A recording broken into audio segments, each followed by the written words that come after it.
Hi friends, ఈరోజు మేము వరంగల్కి అయితే ఫస్ట్ మార్నింగ్ ట్రిప్ అయితే ఒక లోడ్ అయితే తీసుకెళ్ళాను అనమాట. వరంగల్ వెళ్ళి మార్కెట్లో అన్లోడ్ చేసి రిటర్న్ అయ్యాను. ఎండ మాత్రం బీభత్సంగా కొడుతుంది అనమాట. టైర్లు రోడ్డు వీటుకు టైర్లు అయితే మామూలు వీటు కాలేదు, అందుకని చిన్నగా వెళ్ళి అన్లోడ్ అయితే చేసి వస్తున్నాను అనమాట. చూడండి, మన వండికి అయితే వీల్ క్యాపులు, అలాగే స్టార్ గుర్తులు, అట్లాగనే ఇంకా రబ్బర్లు అయితే మళ్ళీ కట్టడం జరిగింది అనమాట. చూడండి ఎట్లున్నదో.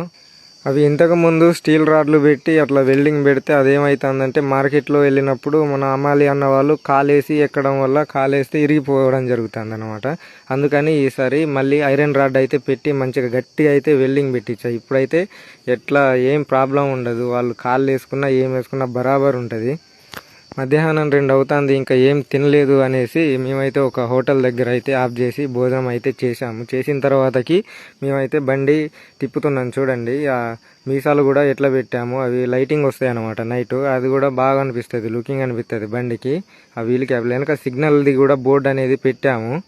ఇప్పుడు ఇంటికి వెళ్తే మళ్ళీ మనకు సెకండ్ ట్రిప్ అనేది ఉంటుంది అనమాట. ఇది నైట్ మొత్తం వెళ్తుంది. మేము వస్తూ ఉంటే చిన్నబోయినపల్లి దగ్గర యాక్సిడెంట్ అయితే జరిగిందనమాట.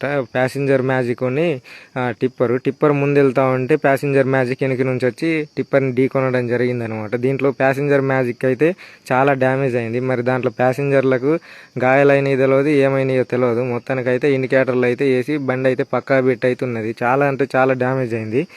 రిజిస్ట్రేషన్ వచ్చేసి హన్మకొండ రిజిస్ట్రేషన్ ఆ వెహికల్ది. ఈ టిప్పర్ దెక్కడో తెలియదు. మేము ట్రాఫిక్ కావడం వల్ల మేమైతే ఆగి అయితే ఎక్కువ పరిశీలించలేదు.